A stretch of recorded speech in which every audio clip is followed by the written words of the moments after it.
I need to keep on forgetting to turn the volume down on my laptop. Right then, Laura, I think I've brought you up to speaker.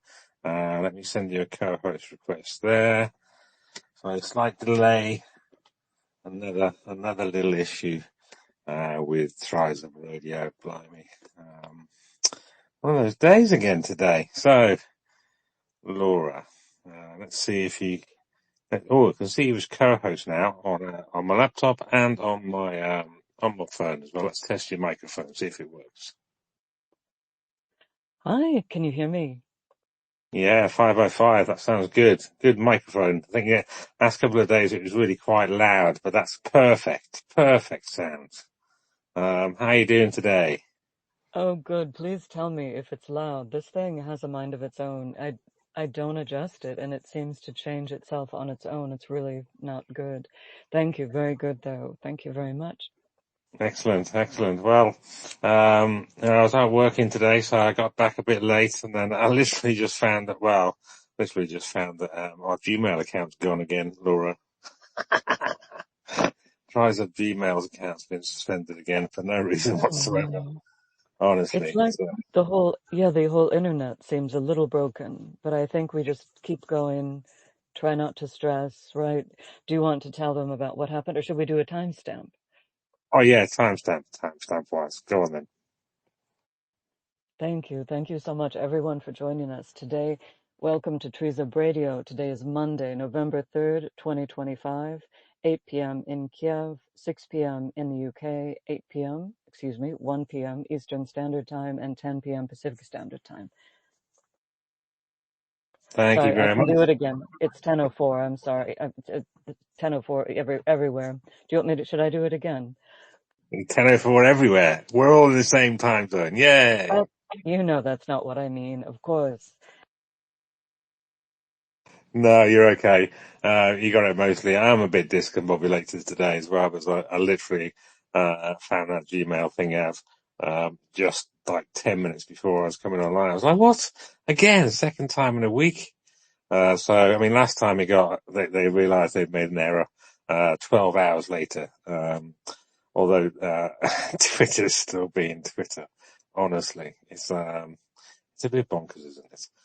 Anyway, that's our problem. I'll continue doing these hosting spaces on my account then until we can figure something out with a Tryzub radio account or accounts or whatever. So let me start with the numbers for today. It's a little bit late, but hey, just in case people are waking up on the far side of the earth, haven't heard the numbers today. So on November, yesterday, 1,160 liquidated Russian personnel, so wounded in action, killed in action, missing in action, basically not in action anymore. So 1,160 of those. 5 tanks, 5 armoured fighting vehicles, 45 artillery systems, that's a nice chunky number, 383 UAVs, 1 cruise missile, 121 fuel tanks, and 2 special equipment. So that's there. Then let's have a look at the Air Force report for yesterday. Yes, I did. This is one from Tim White, lovely fella. Actually, Laura, if you want to, I don't know if you know how to stick things in the nest or not. If you do, stick the space in the nest so people can retweet it out while I'm reading through the Air Force numbers. So the Air Force numbers were 150 drones and missiles fired by the Orcs towards Ukraine. So that included 3 Kinzhal missiles, and they're the hypersonic ones. So Ukraine managed to shoot down one of those. But all 4 of the ballistic missiles got through that Russia fired. 115 of the 135 drones were stopped, either by being taken down or with EW. And there was 26 hits by missiles and drones combined in 11 different locations in Ukraine overnight. So that's from, so there's the numbers, as it were. I did have a few more numbers, actually. So I saw some numbers this morning from or my morning anyway. What time is it now? 6 in the evening. So the unmanned system forces, that is Magyar's gang of drone operators. I think we're calling them drone operators now. So in the month of October, during the week, up until the 2nd of November, the Unmanned System Forces Group struck 5,994 unique enemy targets. So this was 2,011 enemy personnel, 1,143 of which were eliminated, 185 UAV pilot positions, 253 vehicles, 185 motorbikes, 75 artillery systems, 22 tanks. That's probably most of the tanks actually that were taken out within that weekly period, I guess, or definitely over half actually. 50 units of armored vehicles, and 480 enemy unmanned aerial vehicles, of the quadcopter and wing type variety. So that's how many the unmanned system forces managed to take out. Obviously, there's lots of other parts of the Ukrainian military that have drones as well. So that's their amount. So there's a bunch of numbers for you, Laura, and everybody else that's listening. How do they sound?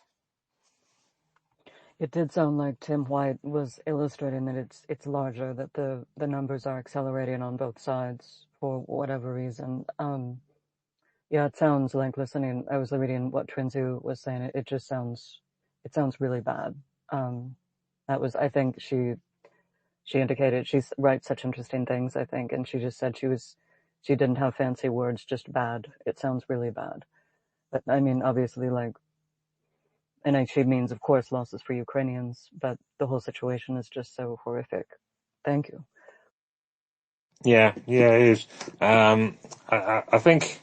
I think when it comes to individuals, especially individuals that kind of fundraise for a specific unit as well, it all kind of depends on what that unit is doing. If that unit is training in behind the scenes, then things don't seem to be as panicky from them. But if they're kind of in the thick of the action, deployed on the front line, then obviously, yeah, they're gonna feel a lot worse. So that's why I kind of look around rather than look at one particular person, or one person, especially if they're a fundraiser as well. I kind of look around, lots of them as well, to try and get a feel of what's happening along the whole of the front line. So yeah, there are areas of the front line, where it's, critical, like around Pokrovsk and that kind of area. Other areas are a little bit quieter, with sporadic fighting, we could say. So, in other areas which are, basically kind of on the northern border with Belarus, there are Ukrainians there stationed there just in case the Belarusians do something stupid, or the Russians decide to do something stupid from Belarusian soil, and they're just kind of sat there, twiddling their thumbs in effect. Well, not quite twiddling their thumbs. They're going to keep their eyes open, and see what's going on. So it depends all where you are on the front. It's definitely going to be hellish. That's the word I describe it, in some of the hotspots. And there's probably about 3 or 4, quite serious hotspots, with Pokrovsk being the hottest of the hotspots.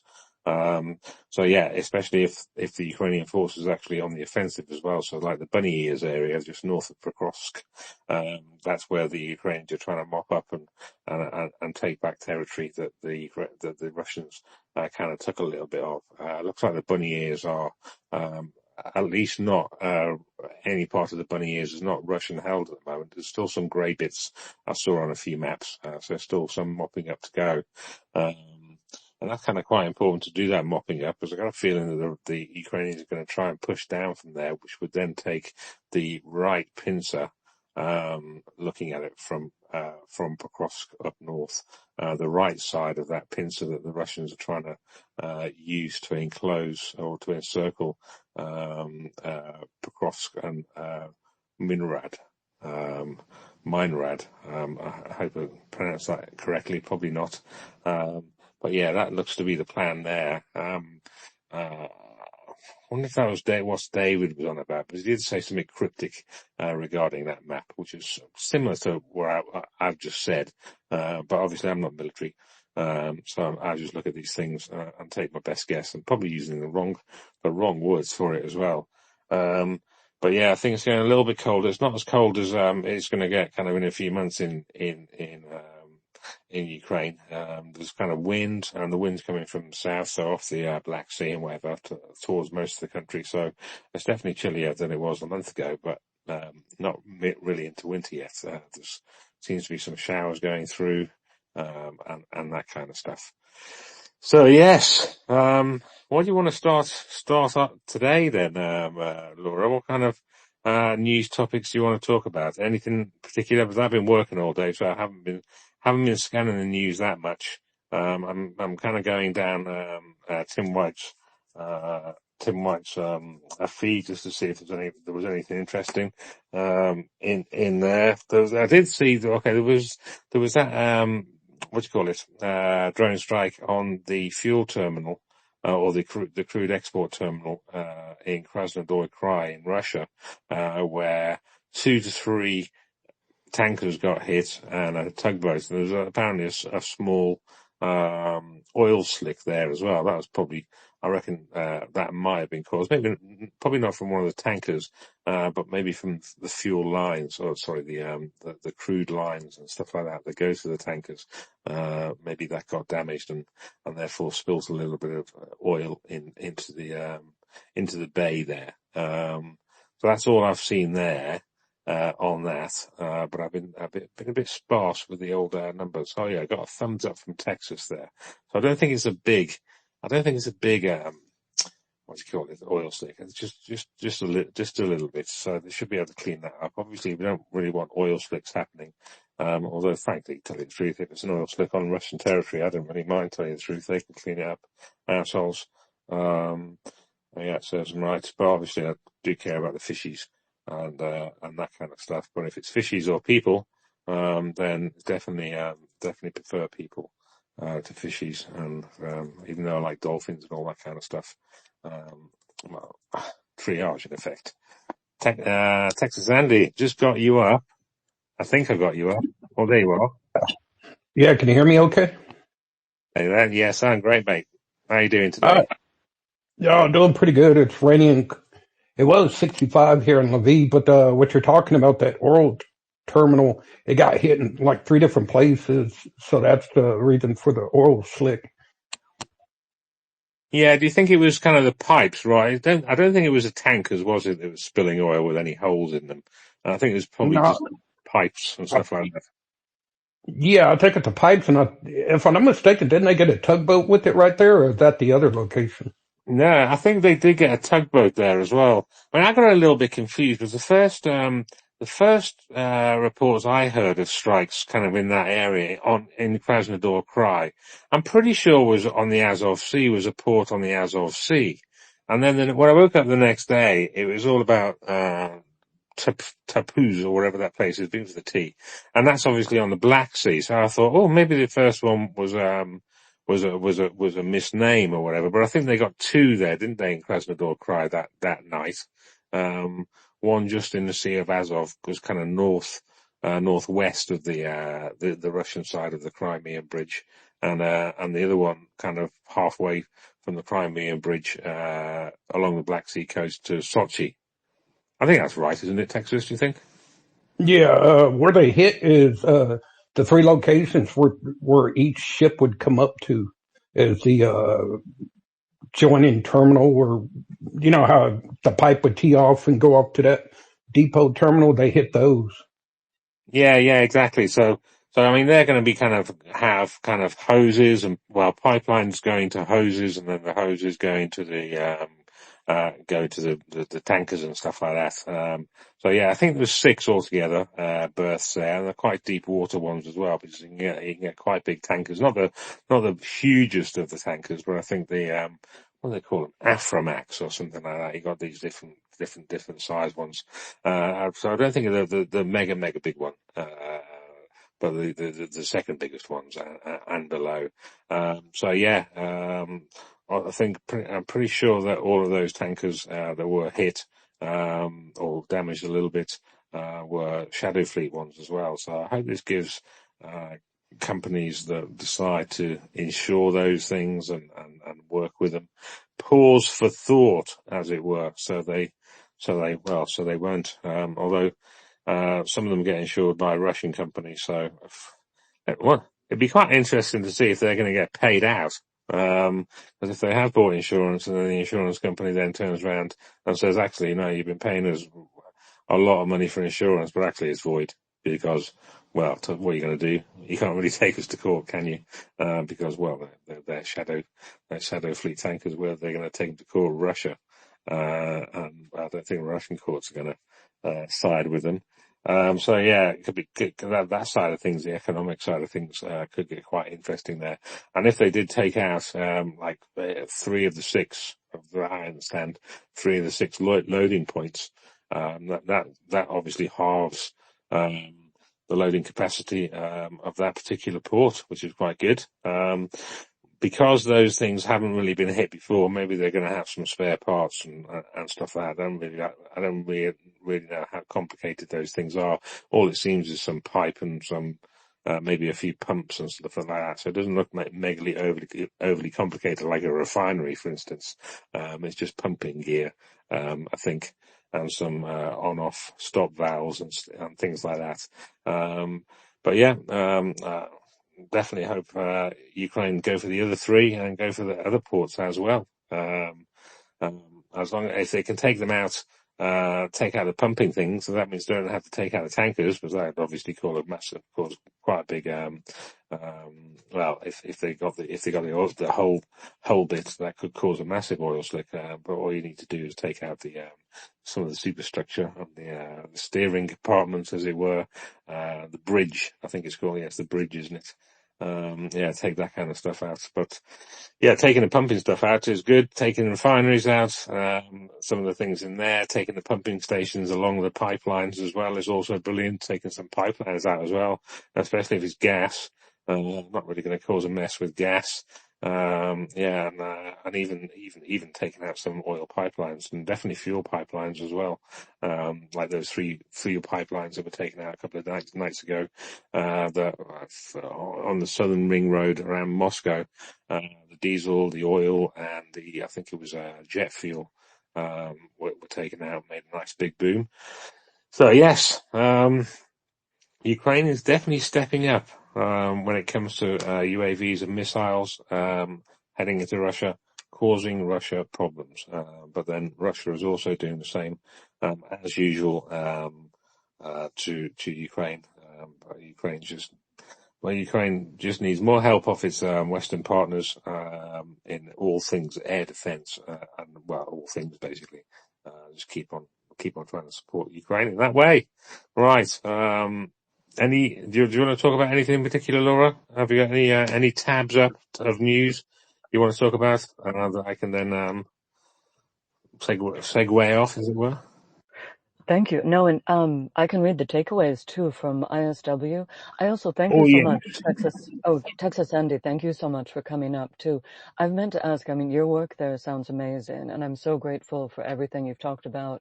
Do you have any of your foundation? I shouldn't say foundation because I don't know what situation you have, but are there any fundraisers we can help you with or anything of that nature? I don't have. Well, Liberty Ukraine's doing one for a vehicle fundraiser that me and Sam helped this trip. I guess I could put that one in a nest. Yeah, shove it in the nest. Definitely get that one in the nest. But give me 10 seconds. I'm trying to find your post, Laura, about the space, so I can shove that in the nest. Thank you. Yeah, we've been having this ongoing issue where I don't have any option. I don't appear to have any option to put it in the nest. It's very strange. And I put it in the comments. I put live now in the comments for this space. But yeah, it's again this kind of bizarre inconsistency we're seeing, it seems.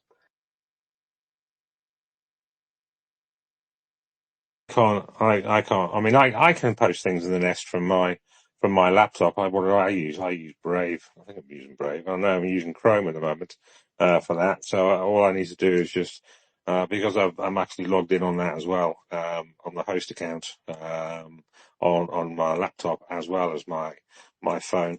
If I go to any of the posts, well, if I get any posts that are on my timeline or anyone's timeline actually, on the same tab that the space is open, yeah, I just got the share button. It's like a little box. Well, it's like a square bracket that's on its side. on the bottom left of the post, and then you can share to your space. So I've got that. So I don't know what computer you've got. But if I do it on any other tab, it doesn't. So the tab has to be the tab that's got the space open that you're co-hosting from. Maybe it's because I think it happens when I was a co-host as well, not just because my host tab. But anyway, all right then. Well, I can pop that up there. But if you want to pop it up there, pop your fundraiser thingy up there. Oh, you already popped it up there. I can see it. Oh, Nicolette's.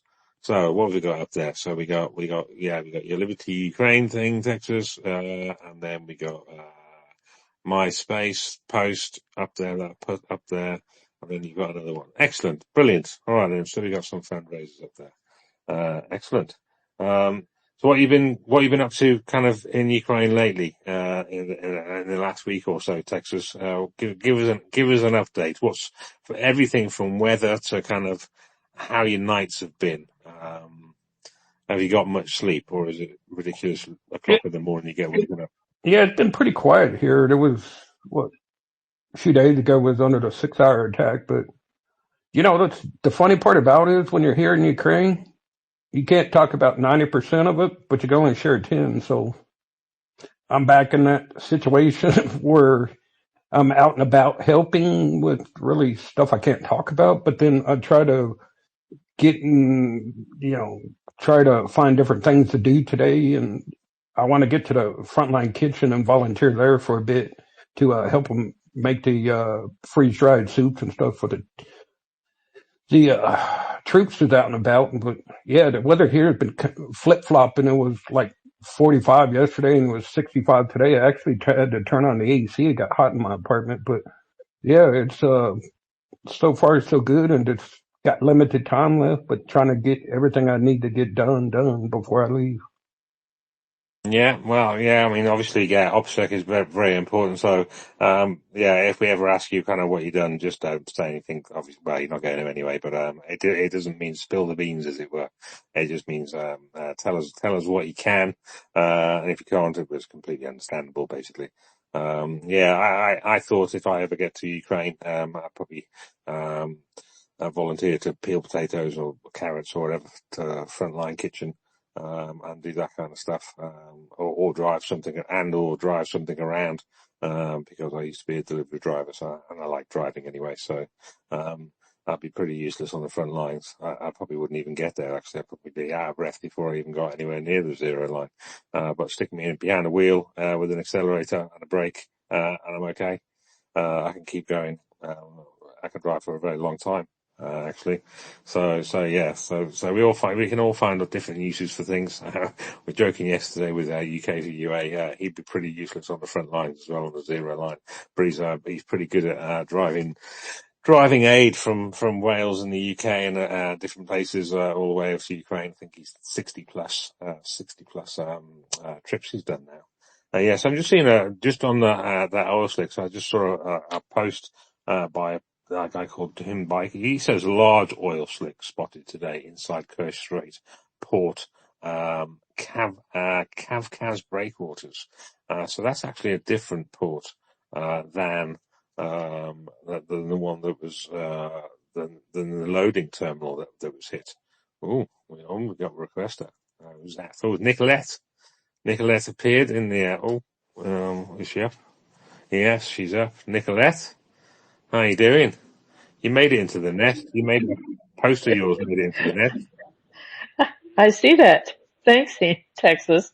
Um, yeah, actually, I'm at $751 so far. So it's going slow, but, I kind of found out I was shadow banned, which doesn't help. Um, so, you just keep plugging away and, you know, can't give up. And this is the first time I've ever done a fundraiser. And I knew it would be tough, but, not giving in, not giving up because they need a truck. And, actually, the reason they ended up asking me, and actually I had Seneca verify them with me, is because they had somebody else fundraise before, but she's already got other fundraisers and like the backlog, for all the usual fundraisers that you see, they're working on a fundraiser and then they've got ones lined up behind it. That's just showing you how great the need is. And so, if you have a little bit to toss in, I'd appreciate it. But, you know, there's, I've heard people say, I know somebody say you can't crowdfund a war, but you know what? We can certainly supplement, is what I call it. We're just supplementing. Well, yeah, we are. I mean, we're supposed to be just supplementing it. I mean, but sometimes it feels as though we're actually, um, some of the units that we've fundraised for that wouldn't have got actually bugger all, wouldn't have got much, especially in the first year or so. Um, I mean, well, with trucks and plates and just general gear and stuff like that. So it absolutely does my head in that, Western governments couldn't kit out a Ukrainian infantry soldier as just as an infantry soldier, just as a NATO soldier would have been kitted out. So the helmet, the plates, the uniformy type thing, the boots, all that kind of, all just the standard stuff. But what do they call them? Riflemen or infantrymen? I'm not quite sure. Riflemen would need. No, I mean, forget about any. I'm not even asking for all the trucks and all the expensive Gucci stuff as well. Just kind of the basics. Um, yeah, still hasn't happened. 3.5 years, nearly 4 years into this war, which drives me potty. I think some of the guys from get trained in the UK get kitted out, but if you but you're going to be lucky enough to be trained maybe in a NATO country, and then you'll get kitted out. But anybody who's trained in Ukraine don't seem to get as much due to financial constraints and all that kind of stuff. So yeah, it just drives me potty. But yeah, I mean, I couldn't do fundraisers. So bigging you up there, Nicolette and Texas, everyone else who actually does it. I just haven't got the heart for it. I'd just be pissed off all the time. Why don't people like my fundraisers? Plus, my account's mega deboosted anyway, so it wouldn't get much, doesn't get much reach. So it'd be going on forever. I just get more and more frustrated. I'm quite happy hosting spaces, and having people, that bona fide and all that kind of stuff, that I trust, to come up and put fundraisers in the nest, and do it that way and have people talk about them as well. Nicolette? I can Well, see I was you. going to say one thing that I always encourage everybody to work to their strengths. If your strength is holding spaces and communicating and getting the news out there, if you're good at bonking and fighting disinformation, if you're good at whatever it is you're good at, work to that strength. Don't try and do something that you know you won't be good at, or that is a weak skill for you. Um, and so, just give it your best, no matter what it is how you're trying to support, whatever it is, just do your best.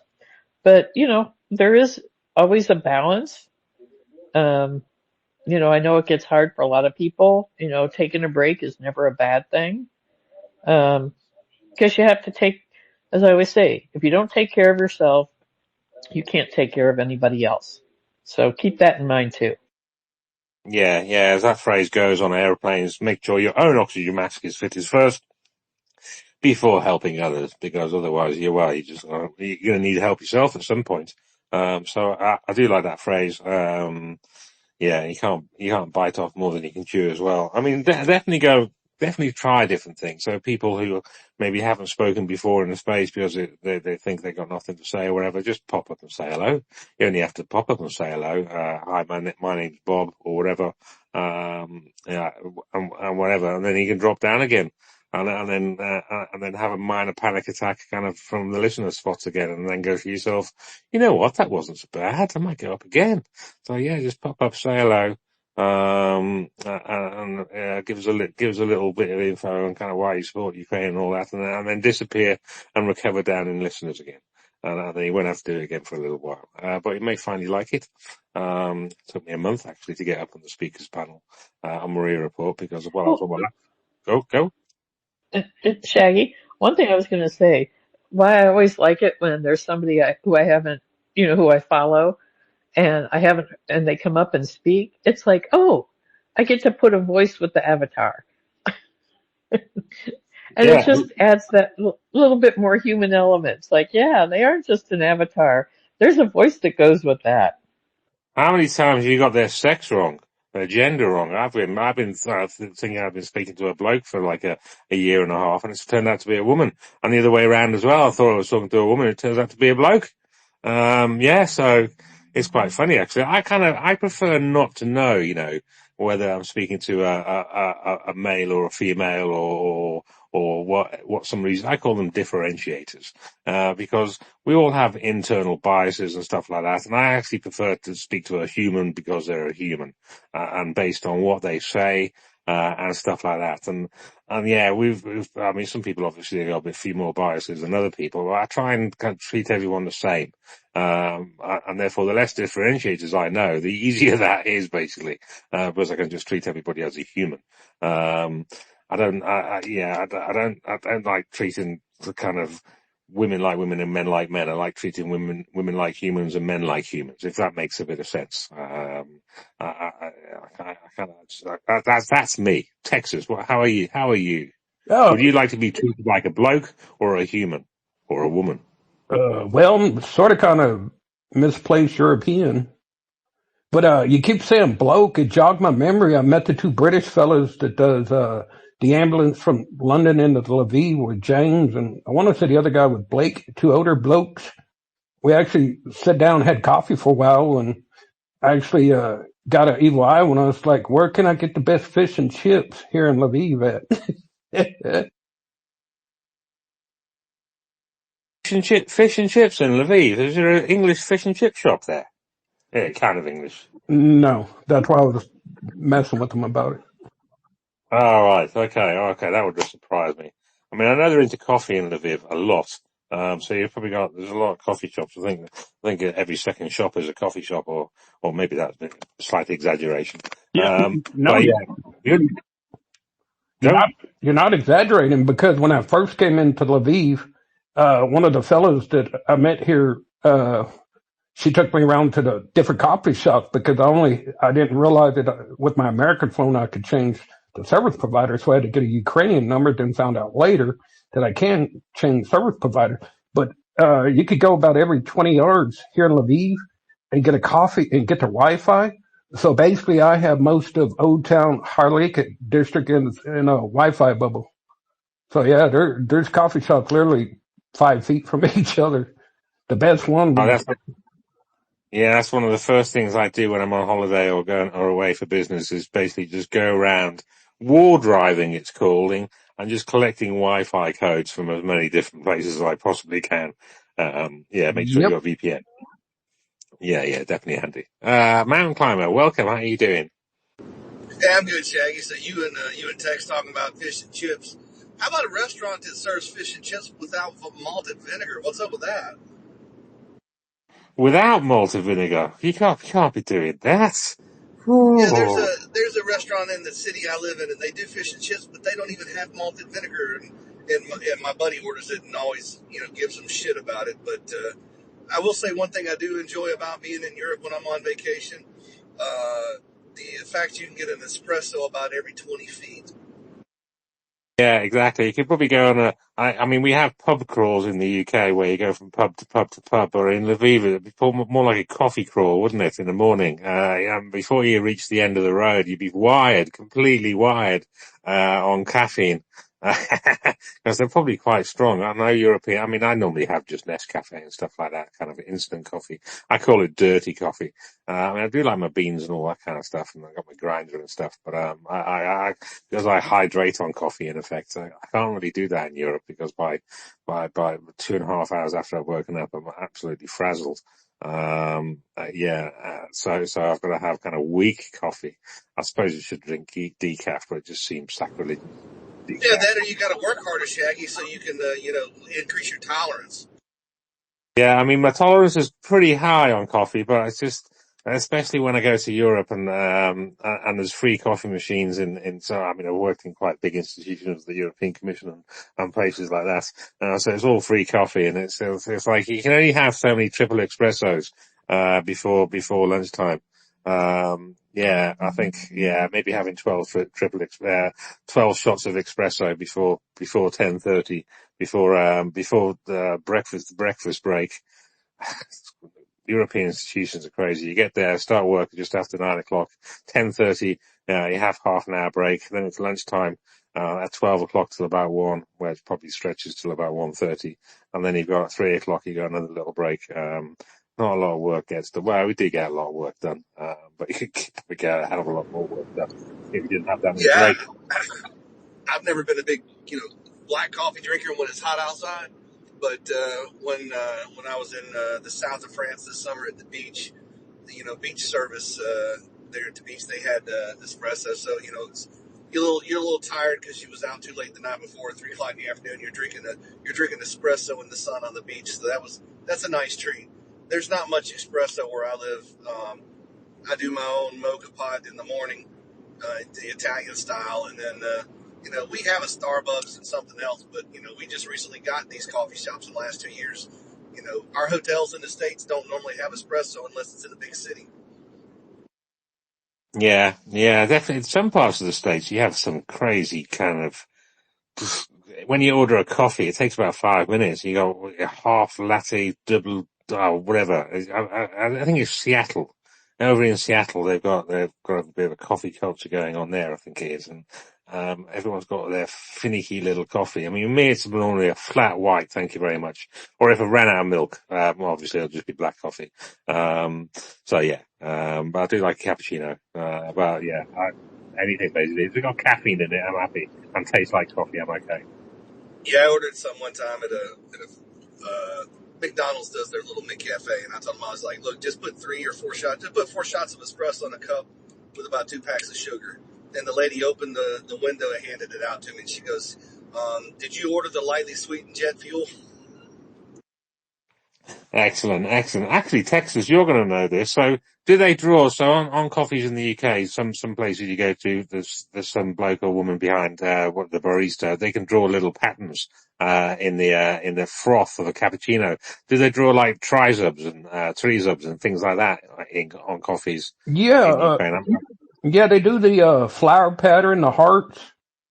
Some could do the Tryzub. I had those, but unfortunately I didn't think about taking a picture. But yeah, the ones at Levi Black Honey, now Brew G Gin, those ladies there are pretty fucking epic with their coffee making skills, and they're right here in the Delano district and right connected to the Delano Inn. And man, that place, they're awesome. Those women in there just work their little tails off. But when you go in there asking for 2 Texas, and they already know what you want, it's 2 hot caramel lattes. Brilliant. Ooh, caramel. That's going to be as sweet as hell, that, isn't it? I'm going to Oh, put you on a it's so mission, good. Texas. Yeah, It's you so got a sweet good. tooth. You're sweet enough though, Texas. You are. But I've got a Aw, mission for you, Texas. I got a mission for you. So you need to what's find a that? coffee shop. You're going to need to find a coffee shop in Ukraine that can draw a Tryzub on your cappuccino or whatever. And you take a photo of that and then we'll use that photo as our PFP on our new Tryzub account, when we get it set up. How's that? Yeah, I'll try to do that tomorrow. See if she can redraw one. It's actually quite an art form to do it.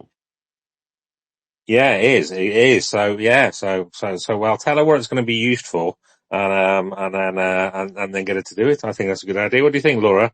Just had a spontaneous idea there.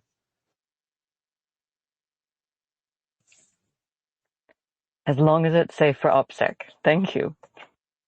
Oh yeah, just a nice round. But it'd be kind of handy unless you're using a square cup. I'm normally round. So yeah, right over the top of it, Texas, a nice round picture, and then it fit lovely in a PFP.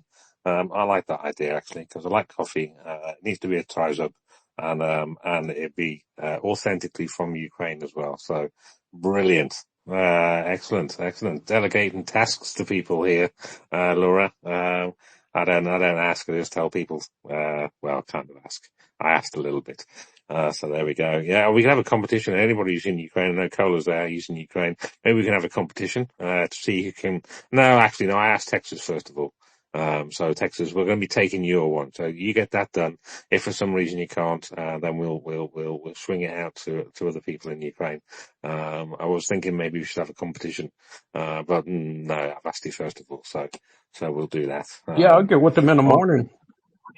yeah, brilliant. Okay, well, I've got to think about what to do with the Tryzub account, because I got an email from Twitter last night saying that's it. No, we made our decision. We've reviewed your appeal. It was inauthentic. Blah blah blah blah blah. Fuck off. So I was like, all right then. Plan B it is then. So I'm going to continue doing spaces on this until I figure something else out. But there we go. Right, I'm going to do a little bit of news now, just to go through Tim White's thread. So from 5 hours ago.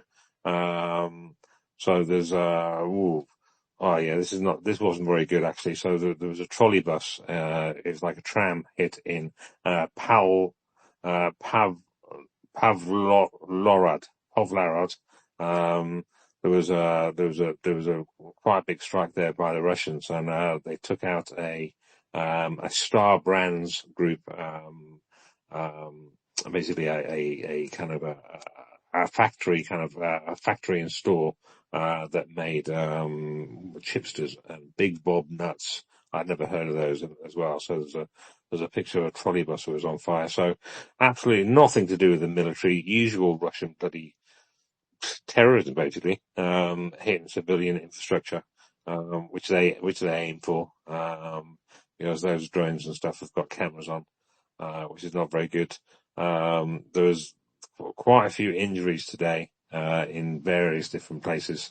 I don't really want to butcher the names of the places, because bad enough things have happened there, without me, doing that. So maybe around about, from the numbers that I've totted up in my head, around about 40 to 50 people were injured, and some fatalities as well. So yeah, it's not great, and it's getting into winter now. So some more Ukrainian energy infrastructure was hit, and obviously you're probably experiencing blackouts. Rolling blackouts. How's that going, Texas, and maybe Cola? Don't need to tell me where you are, but just kind of, is it a few hours a day you getting kind of electricity turned off, or is it a few hours a day that electricity is turned on? How is it? I'm in Lviv, so in my district it was maybe Friday out for 3 hours, and that's been it. All right, so that's okay. That's a lot better than I thought it was, actually. Because I thought, kind of, what day is it today? I don't actually know what day it is. It's Tuesday, isn't it? Is it Tuesday? Is it Tuesday all day? No, it's Monday. God, you can tell it's Monday all day. Yeah. So about 3 days ago, I think it was Friday actually. They were going to start doing rolling blackouts, or just to turn some systems off, so they could get replacements in there and then bring it back up again. So maybe it was more in the central part, around Kyiv, or to the east of Kyiv, around Dnipro and areas like that. Kola, are you about? I know you had electricity problems, in the area that you were in. Is that kind of been sorted out now, or is that still a problem? If you can talk, if you can't, don't worry. Good evening, Shaggy and Laura. Today it's been fine. I would say over the last 3 weeks, it's been every other day for a couple of hours. And I will say this, the engineers and the technicians that are working to preserve Ukraine's electricity grid, they're actually doing a great job. You know, that's one of the areas I think Ukraine really deserves a high compliment in. So it's been like that. I'd rather not say exactly where I am right now, but I was in Lviv before, and they had those problems even out there. But I'm much further east now. Okay, all right. Well, OPSEC, yeah, keep that under your hat, as it were. Yeah, it does amaze me actually. I mean, as well, obviously the defence forces get a lot of praise because, well, they're on the zero line and all that kind of stuff, and we but it's the people kind of, the civilians, civilian rescuers. So like the firemen, the policemen and all those kind of people, and the people who work in utilities as well. So, excuse me. You got like, obviously like your electricians, trying to keep electricity running, and also people with, gas and the heating as well, but it's district heating as well, trying to keep all that running, and water, of course. So basically all the utilities, and mobile phone and internet type stuff as well, because everyone's digitally, or not everyone, but a lot of people are digitally connected these days. So it's almost like the fourth, you got gas, water, gas, electric, water, and basically internet. I can't remember the other one. What else do you need? Heating. Well, that's gas or electric, really, isn't it? Yeah, and I mean the fourth utility, as I call it, is internet. I don't know what I'd do without the internet. I probably have to read a book. Um, oh dear, I have to go back to reading a book and stuff like that. So yeah, keeping all those things up and running.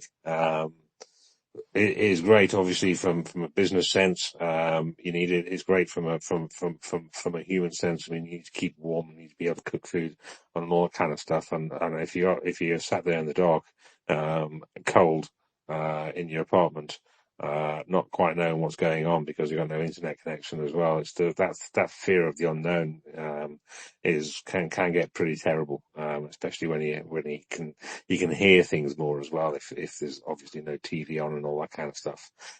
So it's got to be horrible. I like to say I can imagine what it's like, but I actually can't imagine what it's like. And probably, what are your thoughts on kind of what you thought it was going to be like before you arrived there, Cola, and Texas, compared to what it was like when you got there? So you obviously you have in your imagination what you think it's going to be like, and then once you get there, then obviously you experience reality. So was there a big difference between what you imagined and what you saw?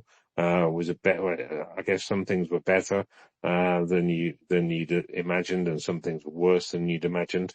I would say so. I'm a pre-war guy in Ukraine. I go back to Maidan, to around 2014. So I had a chance to observe and learn about Ukraine and its institutional structures and the problems that they have before the war. In fact, the war was entirely foreseeable. And then I was in the war. I was in the Bucha Irpin Hostinal area. When you guys were watching it on TV before there was an AFO, I was standing at Hostinal. So I've seen it all throughout this journey. It's been a very unique journey, surreal at times. And I mean, they're good things I've seen. They're bad things I've seen. I will say this, though, it's not comparing Ukraine and Russia. Russia is just endemically corrupt and wants to be corrupt. Ukraine aspires to be a Western-style democracy. So it's a whole. So even if you see bad things in Ukraine, it's a government and a people that really have democratic aspirations, and they're trying to achieve it. And they're good people. The Russians, on the other hand, it's just a full-blown mafia state. So there isn't an equivalence between the two. I want to be clear about that. I've seen the whole thing, and it's Roman was in here. He's a Ukrainian guy, a really nice guy, by the way. I talk to him from time to time, and I'm sorry he couldn't get a mic, but so when we talk, I will say to Roman, like, what do you think about this? And he'll say, Kolo, what do you think about that? We go back and forth, and Ukrainians are very conversational people, and they're very reform-minded. I don't know why people on the internet think that they're not, which is very strange. They want to join the Western world and break away from the Russian mafia state. They don't want the Kremlin in their business, and they know exactly what's polluting their society. So that's really what I love about Ukrainians as a whole. I really like the values that they stand for, and I can identify with those values. So, yeah, I've seen bad things. I've seen good things. I'll give you an example of a bad thing. When the war broke out, of course, there was not only the risk of violence from the Russians, but remember, arms were handed out. So even like the local village, the drunks thought, like they were the sheriff. They didn't know what was going on. Maybe they would become some sort of, a king of some village. There was that sort of a problem. And then there were, great, brave people whose names you don't know and faces you'll never see that did ordinary jobs and, came out to fight the Russians. I remember there was this one fellow, this is after I'd left the Kiev region and I'd gotten to Fast Steve, and he was about 75 years old. One of his legs was shorter than the other. And somehow, don't ask me how, some Russian troops had gotten to that area. A bus pulls up and they said, grab your rifle and we've got to go and secure the area. And there was this guy with one leg shorter than the other, about 75, maybe a little older, maybe a little younger. And he ran out and he was one of the first defenders. And that's the sort of thing that really inspires a person. You see amazing people do amazing things for their country. I'm really proud of these people. I hope that answers it. Yeah, it does. Ordinary people doing extraordinary things is how I'd sum that up. Yeah, I've seen lots of stories about people like that, and obviously there's going to be orders of magnitude more stories that are just untold. Especially because heroes, one thing I find is heroes don't like to be called heroes. And if you like to be called a hero, then you're not a hero. It's kind of a that's my rule of thumb. People who like the title generally aren't. People who don't like the title often are the heroes. So yeah, unsung heroes. Lots of stories about that. We did have a story. We were talking about this the other day, weren't we, Laura? The guy called Marco the linguist. I interviewed him quite early on in Volley Radio. He came up and talked about some diaries, read some diaries out, and it was just the people. It was a mother kind of just writing to her son, and just kind of the stoicness of her not knowing what was going on, still loving her son, and just making do with what they could. I don't know what happened to them in the end. They were in Mariupol, so I don't know what ended up happening to them. I probably need to get Marco up on this space at some point, going through that. I think I did a few sessions on letters from Ukraine after he'd been with me on Volley Radio. And he was really grateful to be allowed on, and I was like, well, I don't know what you're being grateful to me for, buddy, but I'm really grateful you're here telling these stories, frankly. I did listen to that back because I don't know how that came about, Laura. I don't know if I found it or you found it, but I ended up listening to that interview again. I think that maybe on the next space I'll dig that interview out. It's on Spotify, on the Volley Radio Spotify. But it's, I don't know how long that was, half an hour or something like that. It was definitely worth a listen. I listened to it again, and it was very good. So I've done a few interviews with some people, which I've been quite happy with actually the way they've gone. I learned a lot. I quite like interviewing people, because, well, they do all the talking and I just sit there kind of, listening really. I definitely learn more with my mouth shut, and my ears open, Laura. I find it's a general thing. So yes. Right then. Topics to discuss. What do people want to discuss today? It's going to be kind of a shortish space because I was working a little bit today, so didn't start. It's not going to be a 4-hour one. It's going to be a little 2-hour one. I quite fancy talking about maybe some fundraisers and stuff like that. So Nicolette and Texas, do you want to describe what your fundraisers for that you've put up in the nest and stuff like that? And if anybody else wants to come up and talk about the fundraisers they like as well, and want to talk about them, because we haven't done really a fundraiser space yet, talking about different fundraisers. Nicolette. Well, mine is for a truck. Um, you know, trucks are, I mean, and to have all the right equipment, they cost more. Because I've seen some where maybe they can get a vehicle. It depends. Some they just need cars. It depends on kind of what they need it for. But a truck can actually, bring supplies in and take stuff out. much more versatile than just a car. So that's why they really need a truck. Yeah, I mean, It would be wonderful. you need a truck these days, Oh, this time of year, because it needs to be a 4x4, doesn't it? Because of all the mud and stuff. yes. Yeah, because the mud and yeah, just the regular vehicles tend to get stuck. And they're higher profile too to get through that. So that's why, and there are lots of fundraisers out there for trucks because they are so important. It's not like we have all the armored personnel carriers, that you need.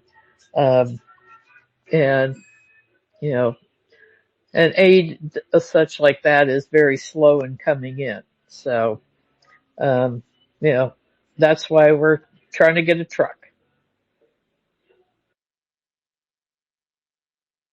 Sorry, my screen just went a bit funny there. What unit's it for? And that kind of thing? I'm sorry, what? What unit is the truck for? It's for the Sting unit. Um, and that's one thing that, when I verified them, well, with Seneca's help, every unit has a number, that you can actually check their number.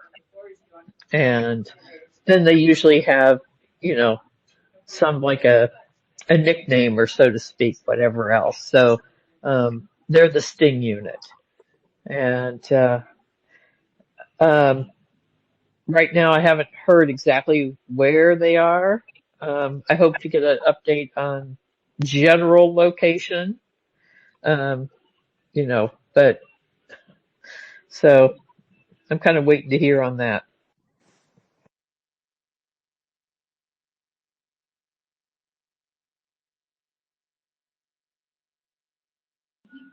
For one thing, I remember the first fundraiser Texas Andy, at least to my knowledge, that he did, the first time he went to Ukraine was medical supplies. Yep. And, I don't see nearly as many for medical supplies as I used to, but, you know, and your pulse is probably more on that, Texas, right? Yeah, mine's pretty much medical fundraisers, or if they need specific equipment, like if they quote want to watch the storks at night, they kind of gets back channeled and bought and brought to them. Like my first trip, I brought that in with tablets, laptops, but the thermal stuff is pretty cool. You can watch storks at night and count them and birds. Yeah. Excellent, excellent. Yeah, I mean, there's loads of different types of fundraisers, isn't there? There's obviously the need for trucks. There's definitely a need for medical supplies. So I know Becca Makarowski normally quite often fundraisers for medical supplies and stuff like that. She's got her contacts, so I just find it easier just to just to swing money to people rather than posting stuff over because a lot of the time it's cheaper to buy in Ukraine. Do you Oh think? yeah, because then that helps support the local economy too. So that's kind of a win-win.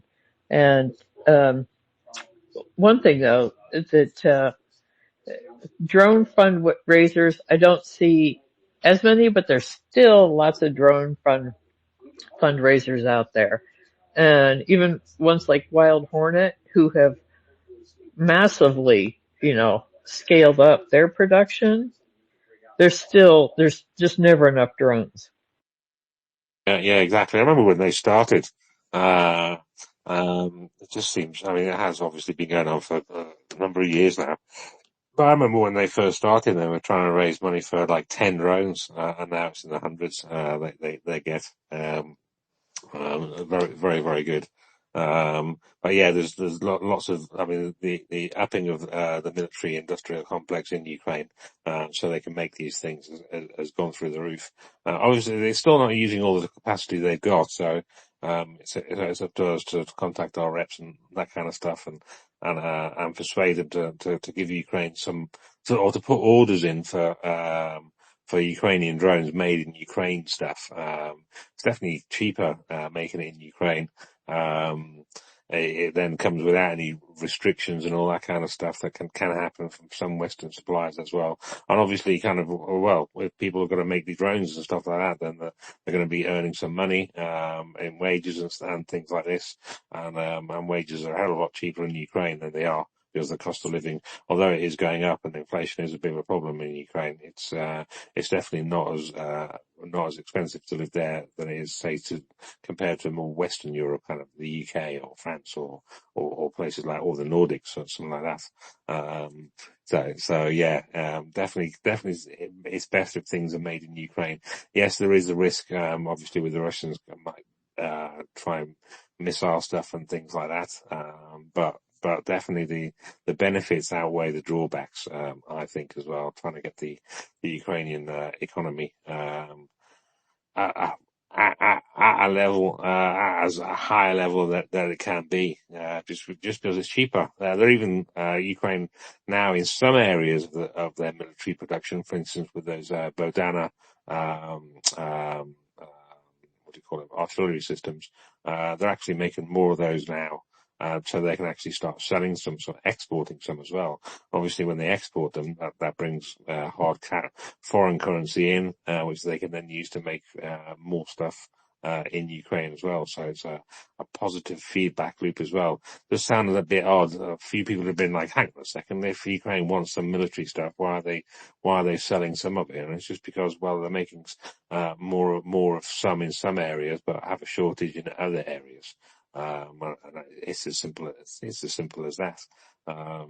So yeah, and obviously because a lot of the stuff they make has been literally war tested, then yeah, it kind of often surpasses Western stuff, especially the Western stuff that we give them, because it's normally not the Gucci stuff. It's all really quite old stuff, which drives me a little bit potty. I can understand it on one level, but yeah, it's not really it's not really helping as much as we can, from our state level. But all we can do is just keep on talking to our reps, persuading them that this is the right thing to do, which should take a millisecond, but sometimes they need a little bit more than that. And keep on doing what we do ourselves, either by fundraising or by sharing knowledge and sharing news and discussing it and trying to figure out what's what, and also, just as importantly, just keeping each other company on the internet, on places like this. It ends up turning into a little bit of a extended family, as it were. And just like all families, we do have a few arguments every now and again. Probably have less arguments actually in this family than we do in normal families, I think, as well. You can't pick your family, although your family can pick you, because I'm adopted. So there we go. But you can't pick your family generally. So yes, I'm glad people are popped into the space as well. If you go up to the nest, you can retweet the space. Where is it? Oh, it's 7:05. We've only got 55 minutes left, Laura. It's a puddle hop. It's a puddle jump, this one, this space today. It's less than 3 hours, less than 4 hours feels to me like a puddle jump. I just about get into it and then it's over. I don't know what it is. So anyway, so I was just reading about some drone stuff here. So President Zelensky said that Ukraine is expected to reach a daily production of 600 to 800 interceptor drones. These are the ones that take down Shaheeds and Jirans and all those kind of ones. The slower drones, not the jet powered ones, but the slower, huge. I mean, I still, whenever I see a picture of one of those Shaheeds next to somebody, I just can't believe how big they are. For a very long time, I didn't think they were that big. I thought they were about half that size, but they're actually bloody massive, which is why they cause so many problems when they hit residential buildings and stuff like that. But the actual interceptor drones are really quite small, but they only have to. They can do a lot of damage.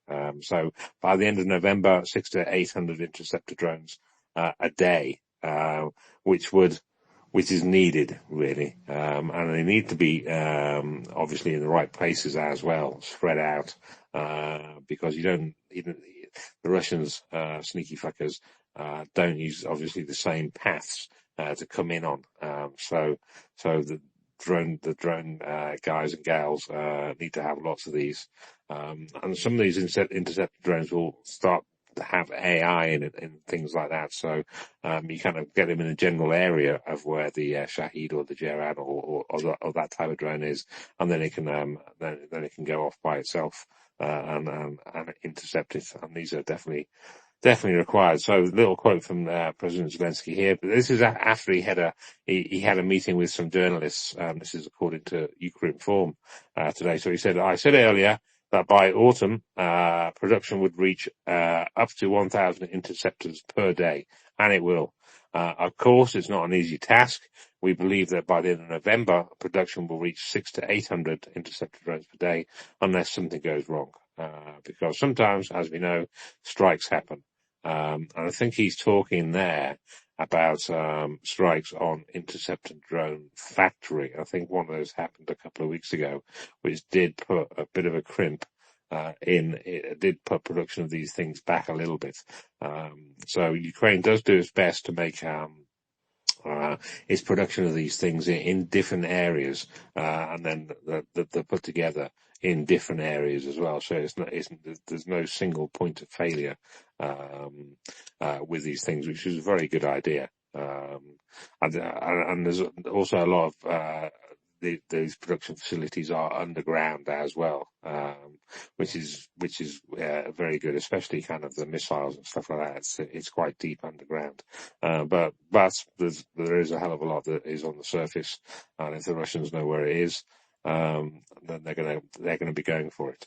And that's happened a couple of times as well.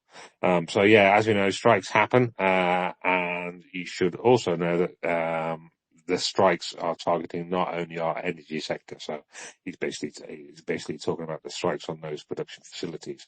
He stressed that although there have been strikes on arms production facilities, all of them have since resumed operations, which is very, very good. We haven't lost a single type of long-range weapon to date. At times, mass production slows down because certain components are hit. That's true. But we're also striking the Russians. I hadn't read this article before, so he's basically just said what I said. Their production facilities are kind of, what do you call it? It's kind of spread out a little bit. So there is no single point of failure, but there is going to be a bit of a problem. I wonder if that has something to do with the flamingo production. Because there was supposed to have been a production problem.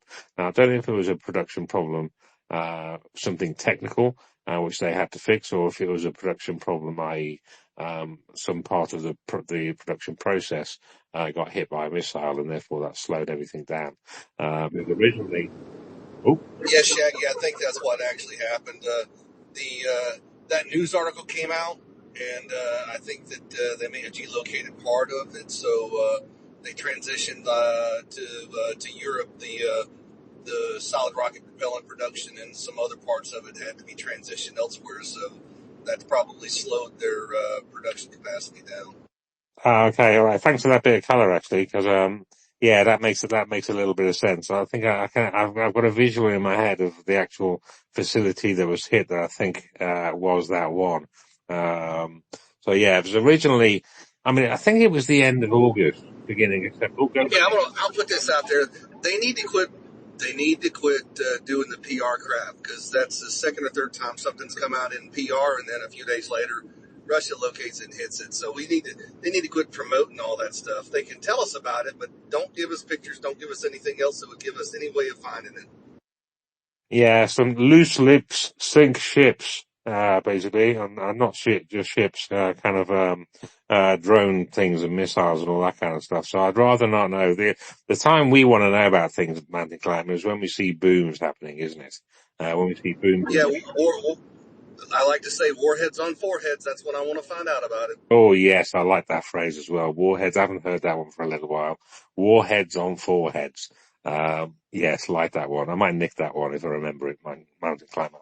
I'll be using that again. And whenever you hear me use that, it's because of you. I got to remember that one.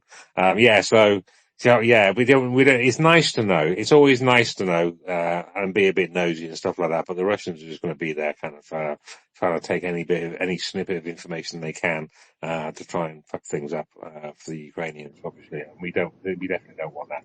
It's best not to know. That's it, Shaggy. I'll give you another example. The recent Wall Street Journal article about the standalone generator backups for the electrical grid in the Kyiv area, with photos included in it. That was unnecessary to put that out. So that's another article that could have been that didn't need to be published about how they were structuring the energy situation to offset all the strikes that Russia's doing. Yeah, and sometimes I mean, I get it from a morale and a PR point of view, and showing that Ukraine is kind of making stuff and doing stuff and blah, blah, blah. But on the flip side, as you say, it just puts a big target on things, doesn't it? Even things as simple as, there was a pipeline, created, a water pipeline created. It's taken about 1.5 years to complete this, pipeline altogether. And I get that you want to kind of, trumpet that you've done this, that, and the other, and this town. What's it, Tryzub? I'm not quite sure which town. Maybe Kiwi or something like that. Is now connected to the water supply. But I mean, that's just, in my view, if I was a Russian, for instance, that would be like, well, that's a target then. They've completed it. It's exactly the same as what we kind of, Ukrainians, and what we hope for with Russia. For instance, we hit something, and then, obviously they're going to either go, right, that's toast now, or, oh, we're going to try and fix it. And then just as they've got it fixed, well, you hit it again. So they spent all the money on the repairs and all that, and all the time repairing it, and then you hit it again. But that's exactly kind of what the Russians are going to be doing the other way around as well. They're going to be hitting something or trying to hit something, and then when they find out it's been repaired and whatever, they're just going to hit it again, and that's kind of, so I'd rather not know, kind of thing. But I do get the PR angle, and also letting the citizens, the Ukrainian citizens, know that, things are progressing, because otherwise you just end up with doom and gloom in the news all the time. So I get it, but it is a bit of a catch-22. But yeah, some things though, you kind of look and you see people doing some reporting. It's like, well, sure. So, I mean, I'm not a geolocator type of person. I managed to geolocate a couple of things though, just through using AI. And if I can do that, then anybody can do that basically, but I'm not a geolocator person. So yeah, sometimes less is more. We'd like to know stuff, but I mean, I like to know stuff that's going on in Russia, i.e. booms going on in Russia. I don't need to know exactly how many. I mean, it's kind of nice to know how many, missiles and stuff are going to be created. So for instance, with the flamingos, as I was about to say, the news of the flamingos first kind of came out, I think it was August. I think it was end of August. And the report was then that by the start of October, they're going to be making 7 a day. Which I thought, well, I mean, that's really kind of putting your foot down, isn't it? And then that got moved until the end of the year, and I was like, well, that's probably more like it actually. And then it got moved to the end of October, and I was like, well, and then it got moved to the end of October, the beginning of October, and I was like, well, don't know. And then it's now been moved back again, to the end of the year, partly because of that strike on part of the production facilities, which put a bit of a dent in the speed of it. But 7 a day of those things, even 7 a day of those things, I think is a lot, because they're massive. I hope they do. I hope Ukraine, do get to make 7 of those a day and get a big stockpile of them. And I hope these interceptor drones by the end of November, 600 to 800 of them, a day. And that would, if they were all in the right place, which obviously they're not going to all be in the right place, that would take down, or potentially take down all the, Shaheeds and those type of drones which they launch, because I think the highest has been 700 or 800 or something like that. So by the end of the year, hopefully they'll have enough to, and a stockpile of them in the right places, to be able to take down the most of the Shaheeds. I mean, it take down a hell of a lot. The amount of Shaheeds that on some of the, stronger days, over 500 days, and they take down a good amount of those. But yeah, they just need to keep on making more and more and more of them. and then hopefully when the war's over, they'll have a big, massive stockpile they can sell to everyone else, which would be very good, because I think NATO is very interested in buying drones and stuff like that off Ukraine, that have been literally battle tested. So yeah, just finishing off this article a little bit. So President Zelensky noted that Ukraine is performing well in domestic missile production, with Flamingo and Neptune missiles already in use. He explained that the government decided not to publicly disclose detailed information about missile and drone systems, such as the Palianstia, the Peklo, and the Ruta. Actually, the Ruta was one that I hadn't heard of before, possibly because, as President Zelensky said, the government decided not to publicly disclose details about that. But he stressed that their effectiveness can be seen in Ukraine's response to Russia's massive attacks. So they're learning. So from that paragraph, the Ukrainian PR department seems to be learning a little bit. Less is more.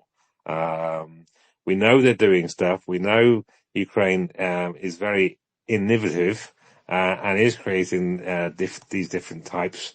But we don't need to know too much granularity, too much detail. Tell us about the strikes, shows the videos of the strikes, although the Russians are pretty good at showing strikes on their own infrastructure, I have to say that. Thank you very much for that, Russians, idiots, but anyway, they are. And the Ukrainians are a lot better at that as well, keeping OPSEC. I remember in the first in 2020, there was way too many videos coming out way too quickly of strikes in Kyiv, and some of those videos are basically used by the Russians to say, okay, we missed what we went for. Let's try that again, which is not very good. So yeah, President Zelensky is going to be having more meetings with partners to try and strengthen Ukraine's air defense capability. I did read yesterday that a couple of Patriot missile systems that Germany said they were going to swing over to Ukraine by the end of the year did actually arrive in Ukraine. So there's some more interceptor. Two more interceptors there.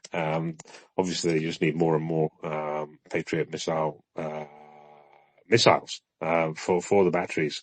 There's no point in having a battery if you've got no missiles in it. So production for those is ongoing in Germany at the moment. So Germany this year opened a factory. So it's one of the only factories, I think, outside the US. Especially, I think it's the first one definitely in Europe that makes Patriot missiles. So that's very, very handy and very timely as well. So a lot of that production is going to be going to Ukraine, as well as restocking German and European Patriot missile stocks and whatever. But quite frankly, just give them all to Ukraine. They need them more than we need them, because we're not being hit with missiles, and Ukraine are.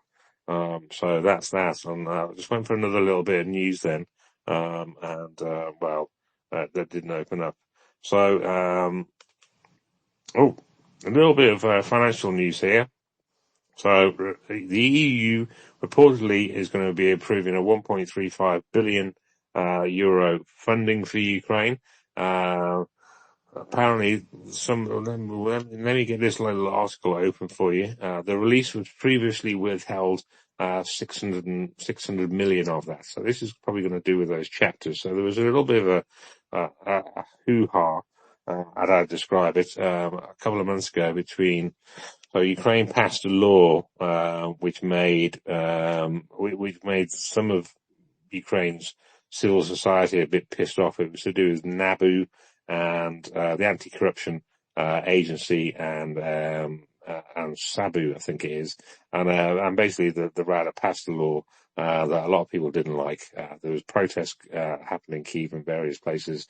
The EU kind of went, we don't like that much either. They withdrew. Or they didn't give all the funds that were blocked. There we go. So it just says in here. So Brussels is ready to release funds that had previously been blocked over anti-corruption reforms. So the European Council will reportedly approve both its 1.35 billion fifth tranche of funding for Ukraine on Tuesday, so that's tomorrow, and the release of 600 million euros worth, that's $692 million of funding previously held back due to Ukraine's failure to meet EU conditions. So that was one of the big, probably one of the biggest political cock-ups that Ukraine has made, kind of domestically, because obviously the EU wasn't happy with that, but neither were a whole bunch of Ukrainians as well. That situation got reversed within a couple of days, and everyone seems happy now. Well, most people seem happy now, and the EU definitely seems happy now, because they're going to be releasing this 600 million, yo-yos, as I call euros, worth of stuff. So, Ukrainska Pravda cited a draft decision obtained by their sister publication, the European Pravda, for their information. And I'm going to quote this a little bit. Ukraine continues to uphold and respect effective democratic mechanisms, including a multi-party parliamentary system and the rule of law, and to guarantee the observance of human rights, including the rights of persons belonging to minorities. So the Ukraine facility is a 500 billion euro financial assistance program, which is based on the principle of money for reforms. So this is not kind of blackmail on Ukraine. Ukraine wants to join the EU, and to join the EU, there has to be alignment in laws and norms and all this kind of stuff. Every country that wants to join the EU has to do it. So there has to be a bit of a gap analysis between EU acquis. So they're the laws and all that kind of stuff in the treaties. So on the one hand, you've got all the EU laws, and on the other hand, you've got whatever the member state is, or wherever the potential member state, the applicant, has. And then you do kind of a gap analysis between the two. And basically, you're not going to be changing the EU laws. You've got to change your own domestic laws to match what's going to be in the EU laws. And these are called clusters. And there's lots of different clusters, covering basically all the areas of law there is. And I can see Kola waving his hand out in the air now. So he's going to talk about this. Kola, this is an area of interest for you, isn't it? 100%. And by the way, what a great intro to that topic. Folks, why is NABU important? Well, NABU, those are basically the law enforcement officers that investigate high-level corruption. And that does exist in every former Soviet Union state. Ukraine is no exception, but to a lesser extent than Russia. As I explained before, Russia is a total cesspool. Ukraine wants to align itself with Western democracies, and there's no equivalence there. Russia wants Ukraine to join the shitty world it's created, the mafia state system. Ukraine doesn't want that, okay? So this NABU, it symbolizes Ukraine's post-Maidan reforms, right? That's why they want to get away from Russia. And it's all about accountability and the rule of law and stopping endemic corruption. So that is a good thing. And it's crucial for EU integration, as Shaggy pointed out. It's necessary for visa liberalization. It's necessary for IMF aid. Folks, Ukraine will have to be rebuilt. You need to get rid of the corruption to encourage foreign investment, right? You need to have that. So it's a good thing. So NABU, those are the police officers. Think of them that way. And SAPO, they're the prosecutors, and they work together. So that's a good thing. Just wanted to add that. Thank you, Shaggy. Yeah, thanks very much. So, Laura, did you have your hand up? Yeah, you do. Go on. Your hand's gone down again, Laura. Your hand's kind of up and down, up and down. Now it's up again. Sorry, no, I didn't want to interrupt Kola, like, with the constant hand up.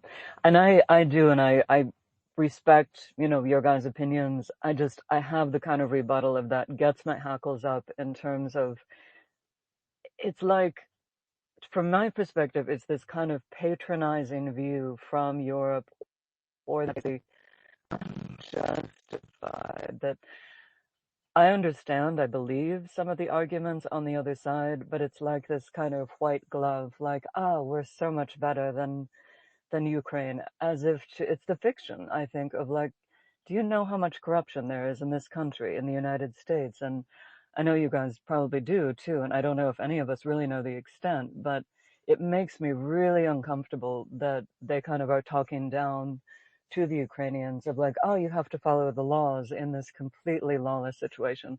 But we don't, we don't need to discuss it more. I kind of want to do some pushback there that the Naboo thing, something I did not smell right about it. Felt like it was getting amplification from Russian accounts, and something made me incredibly uncomfortable about it, that I trust the Ukrainians in how they run their country, but I understand. I understand it was made an issue.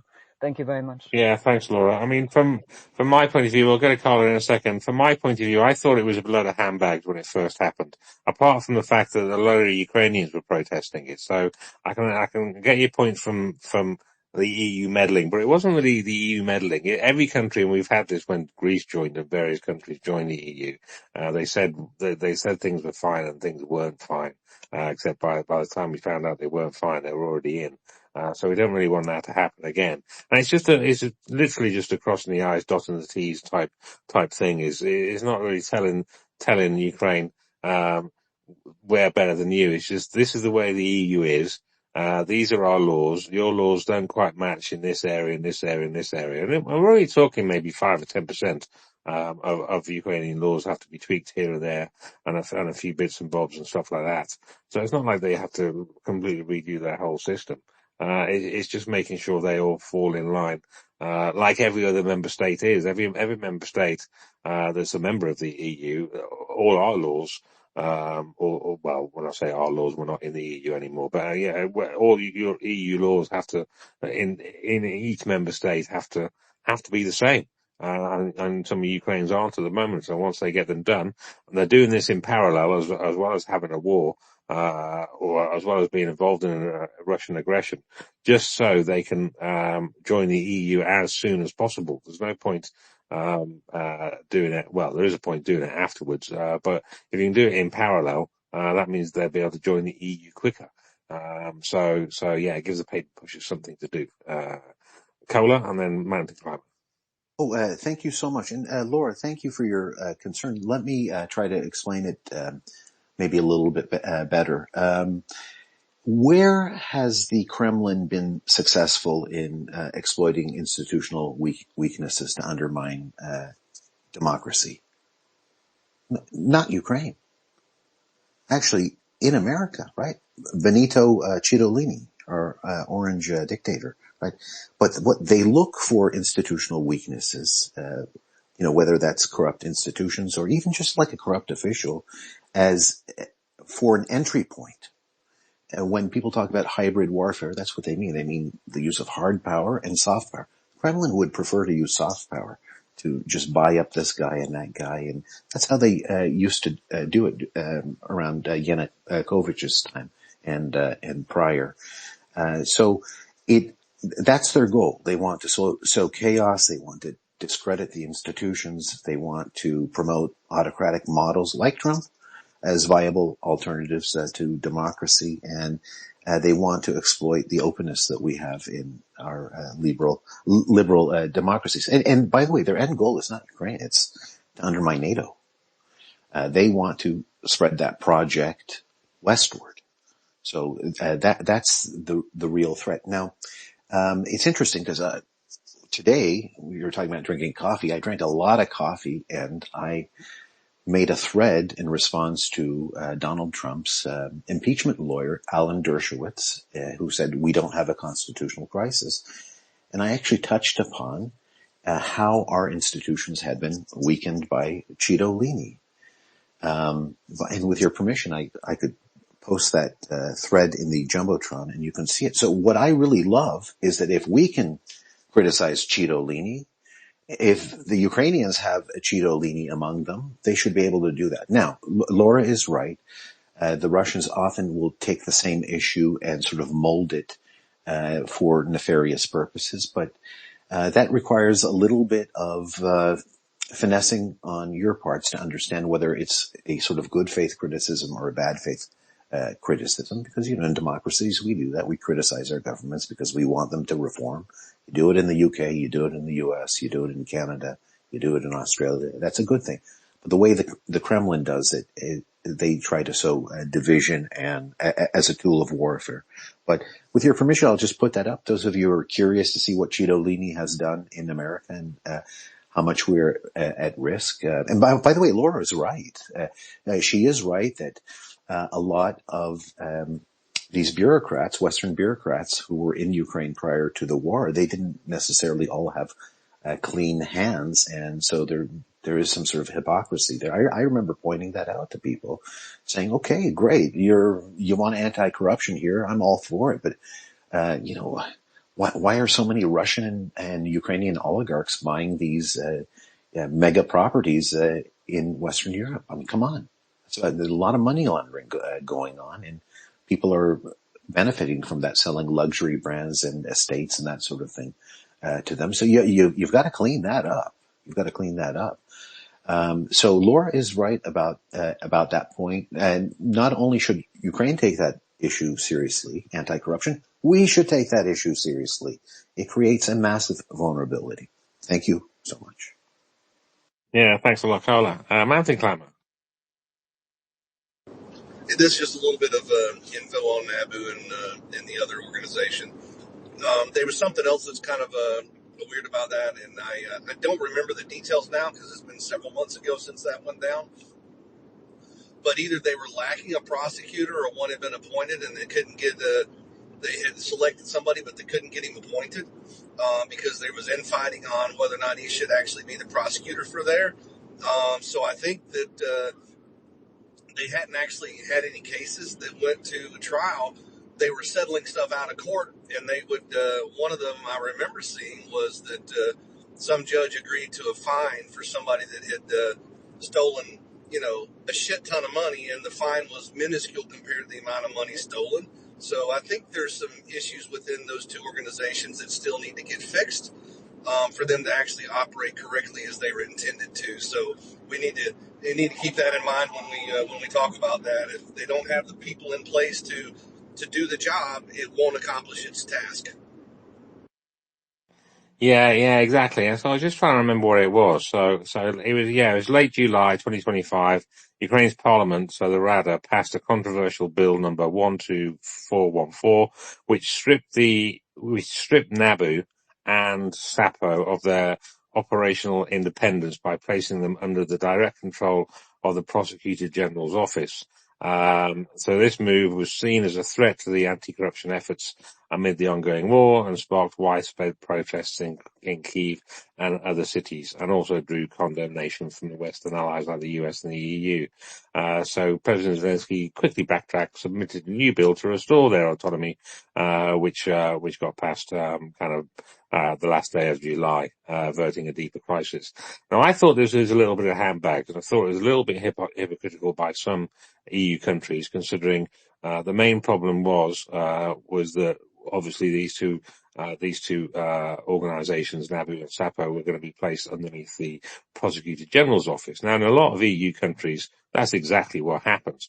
And I was particularly miffed with Holland, I think it was Holland, because they were moaning about Ukraine having done this, and that's exactly how they did it in their country. So, yeah, there was a bit of hypocrisy going on.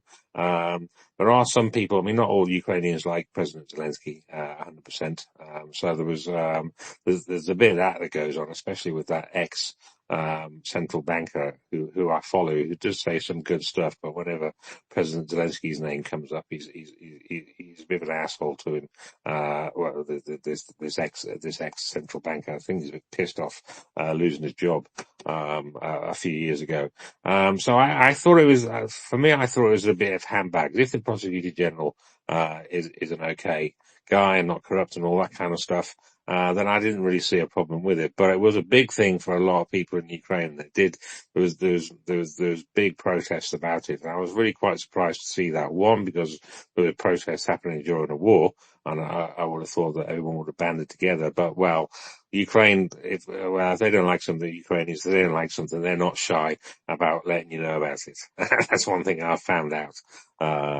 Actually, during the course of this full-scale invasion. Civil society there is very, very, very strong. And if they don't like something, then they're going to be protesting about it, war or no war. and they did. President Zelensky, to his credit, did backtrack quickly. The Rada, which passed it, went, okay, then, yeah, we'll pass this new bill, which kind of reversed that decision, basically. And all now is mostly hunky dory. I think some people have still got their backs up a little bit about it. But from the EU point of view, the EU's kind of okay with it now. It's taken them a little bit of a while, obviously, since July. And some of the funding that the EU gives is just given, for Ukraine to do with, as it says it's going to do with it. And other funding is contingent. And I think this is where, it may get your back up a little bit, Linda. And it does mine a little bit as well, saying, well, you can't have that money until you've completed clusters 1, 2, and 3. And when you've done that, you'll get a little reward. Big reward, actually. I mean, 600 million euros is quite a lot of money. But it does seem as though these things are tied, to changes a little bit too much. I kind of get it on some levels. But I mean, Ukraine needs as much help as it can get, as quickly as possible. And tying it to, crossing the I's and dotting the T's and stuff like that. I kind of understand it a little bit, but it just sticks in my craw a little bit. Yeah, but I mean, what I took away from that whole incident was, one, Ukrainians, if they don't like something, they're going to protest it, war or no war. Two, President Zelensky did kind of reverse that very, very quickly. Literally, it was in like a few days. I think it was about 3 or 4 days. So that was really good. The EU wasn't megally vocal about it, which was good. A few people did come out, and a few capitals did come out saying, we're not quite that happy with that. And when President Zelensky did backtrack a little bit, and this new bill was submitted and passed, they were quick to come out, the Europeans, to come out and say, well, we're all happy again now. Yeah, that's all good. Let's move on, which is the correct way of doing it. Mountain climber.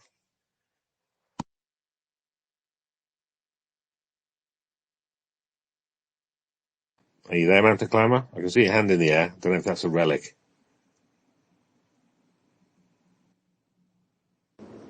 I was in a bad area. It was rubber banding. Can you hear me? Yeah, 5x5. All right, hang on a second. I'm reading something. I was trying to check on whether or not an actual prosecutor had been appointed, because if it's not under the prosecutor general's office, it's got to have its own prosecutor. And if they haven't actually appointed one and put him in place, no matter how much investigation they do, they can't bring it to trial. So hang on a second. I'll come back with some intel. Okay, all right. You have a little. Well, hope you. The drive safe if you're driving while you're tapping away on your computer, your phone, or whatever it is. Yeah, do that. But yeah, these things are going to happen. Ukraine is, one is fighting a bloody war, trying to fight the Russians off, as well as kind of keep its citizens happy, as well as trying to move forward with trying to join the EU as well at the same time, and trying to get NATO compliant as well. I mean, they've got a lot of plates, which they're juggling, and occasionally one might fall down, need gluing together, and then got spinning again. Go on, Mike Primer. Yeah. So when they passed the law to correct it at the end of July, they did actually finally appoint a prosecutor. So somebody was finally appointed then. But at the time that they disbanded it, they was infighting on who was going to be the prosecutor, even though it had been around since 2022. So there was some issues within internally inside of it. So it looks like they did appoint a prosecutor. So there is somebody now that can bring the stuff to trial. Yeah, and that's good, and there are dodgy people, obviously not a lot, but there's some bad eggs in the Ukrainian government and various organizations and stuff like that. It's just part of the ongoing de-Russification, as it were, that goes on. I mean, I wish some of that de-Russification, went on in my country, because in the UK there's definitely, there's definitely a lot of corruption that goes on. It's just kind of mostly hidden, whereas in places like Ukraine, they'll get frog marched, they'll get found out, partly because they've got martial law there, so it's a lot easier to tap phones and all that kind of stuff. And I like that as well. So yeah, I used to like in the first year of the war, just before we get a cola, when you used to get people kind of, citizens kind of doing dodgy stuff or kind of looting and stuff like that. They used to get painted blue and tied to a lamppost in cellophane. I kind of like that, although some people frowned upon that, but I think that's a great, it's like back in the day in the UK, you put miscreants in stocks and throw rotten fruit at them. I wish they'd bring that back on occasion, I have to say. Cola.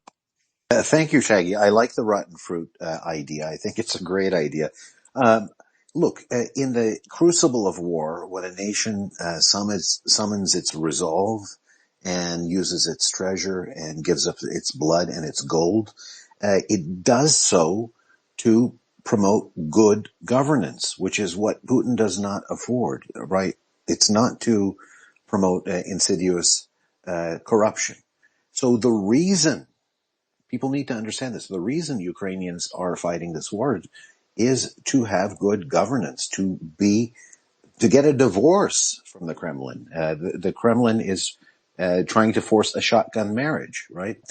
It's so one of the reasons for the war, the defense of Ukraine, is to get rid of that corruption. People need to understand that. The other point that I wanted to make is the risk of not doing that undermines Ukraine's defense, right? You do not want a situation where bribes are influencing public officials, where people are siphoning off benzene for private purposes, where certain supplies are not making their way to the front lines, right? Corruption has to be eliminated. It is absolutely a part of the defense of Ukraine. It really is. I hope people understand that and look into that. Research it a little bit on your own. It is not a good wartime practice to allow it. Thanks. Yeah, exactly. If there's those resources which should have gone to the war effort are going into somebody's pockets. I mean, corruption is not endemic. I mean, the Russians try and make out that the corruption is endemic in Ukraine, and it's not. Corruption is endemic in Russia, but they're projecting. And corruption, I mean, there's definitely a problem, of it in Ukraine, just like there's a problem of it anywhere in lots of countries. I mean, just because I live in a Western country in the UK doesn't mean to say we've got no corruption here. We bloody well have. So yeah, and it seems to be highlighted more in Ukraine these days as well. So remember the first year of the war, the word corruption was almost a taboo word to use. Partly because it was one of the Russian talking points, saying that kind of their claim was that Ukraine was endemically corrupt. No, Ukraine does have did they have a corruption problem, just like every former Soviet country does, and just like every country does, basically. I can't think of any country in the world that doesn't have corruption in it. They all do to some degree. But right at the start of the war, it was kind of frowned upon to talk about it. But then in 2023 and into 2024, it became more and more normal to talk about it, and basically shining a spotlight on it and letting people know that things are happening. And that was a double-edged sword, actually. So obviously, if you're kind of promoting that you're finding people who are corrupt, people can use that as a stick to bash you with. But actually, overall, I think it's a good thing. So, during the day, I think it's around about 2 o'clock, 3 o'clock in the afternoon on my news aggregator feed that I use. I normally get like between 4 and 7 reports from the SBU, where they say who they've, arrested today for corruption and this, that and the other. That didn't happen in 2022. It was all quite kind of, I mean, I don't know if it was because the SBU just didn't have a decent PR department, but these days, they're very into showing that, one, they're tackling corruption, two, they're kind of doing it openly, and transparently as well, which is, the very Western way of doing it, and how Ukraine wants to do it as well, rather than kind of, talking to people behind closed doors and all that kind of stuff, and showing the rest of the world, how you tackle corruption. You do it openly, you do it honestly, you do it transparently, and then, and yeah. and it's a lot easier to do it when you got martial law around as well, because, well, I think people who try corruption, during a war setting, are very bad people very bad and stupid people. You know, obviously bad for trying to basically war profiteer. And they're also stupid doing it when there's martial law on and phones could be tapped and all this kind of stuff. I mean, they absolutely bonkers at what. The hubris of it is ridiculous. PFI. Oh, you're totally right, Sir Shaggy. And it even goes as far as discrediting the military actually is a crime in Ukraine. So some of the people that have been making accusations of other volunteers here, they should really come here so that they can get prosecuted. Yeah, exactly. It's madness. I mean, some people have just got the mouths like the Mersey Tunnel, which is a tunnel that goes underneath the River Mersey in London. I mean, you got a big old mouth, and some people, honestly, they don't have a brain cell to rub together.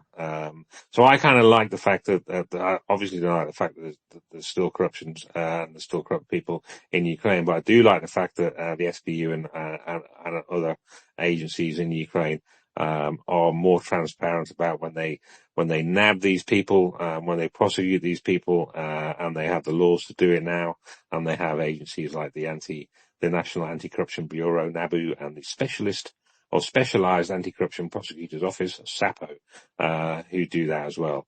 And I do like the fact, I really like the fact that civil society in Ukraine is that strong that even during a war, people are going to get out on the streets and have a moan about things that deserve to have a moan about. So it was a bit weird, from my angle, seeing this happening, kind of, I thought, well, it's not great optics, is it? Initially, but actually it was great optics. It just shows how open and transparent and where Ukraine wants to be headed. It reminds me of that. And I've never found this again. Actually, I've talked about this a few times, and some people have had a look for this speech by President Zelensky. But right near the start of the war, I don't quite know when it was. Maybe within the first month of the war, President Zelensky gave this speech about the kind of state that Ukraine was fighting for, and he was talking about the future and the future state that Ukraine wanted, and it actually taught me the difference between a nation, a country, and a state. And the state, and specifically the word state, and it is kind of, they don't want to be an autocratic state. They want to be a democratic state, a transparent democratic state. And he gave this speech. It didn't go on that long, but it really kind of hit me at the time. It must have been within the first 2 weeks of the war, it may even been within the first week of the war, because that speech made me just wanted to volunteer for Ukraine and to go and fight in Ukraine. Okay, once I looked into it, I realized I was too old, no military experience, and I didn't, apart from passion, that's the only thing I had.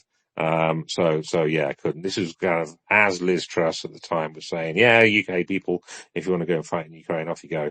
And I was like, oh, brilliant. But I wanted to support Ukraine and President Zelensky and the Ukrainian people in the state that they wanted. And I was like, brilliant. That's me done. I'm sold. But then obviously couldn't, because, well, I would have been rubbish. Basically, I could have drove a truck around. That's about it. Cola. Shaggy, a quick footnote. By the way, when people speak about corruption in Ukraine, have good faith conversations about it. Who spreads corruption in Ukraine? Well, a lot of people do, right? A lot of people, not necessarily Ukrainians, but I'm thinking of one person in particular. That's right, Vladimir Putin, because he benefits from that. So pushing back against corruption. Remember, a lot of these organized crime groups, they don't look at borders. They're cross-border projects. And organized crime is a part of the Russian state apparatus. It is part of even Russian intelligence. So when you're pushing back against that, you're pushing back against Putin. It's important to try to identify if the critique is coming from a good faith spokesperson that wants to help Ukraine to get that bad Russian influence out, or if it's coming from the Kremlin. Right, we don't trust a plastic surgery marauder that steals children from Ukraine to tell us about corruption in Ukraine, i.e. Vladimir Putin, right? He is not an authority on the subject. He's an authority on creating the problem. And that's what he wants to do. He wants to create the problem, then he wants to criticize Ukraine. That's how Russian disinformation works, by the way. Just a quick footnote. Thank you.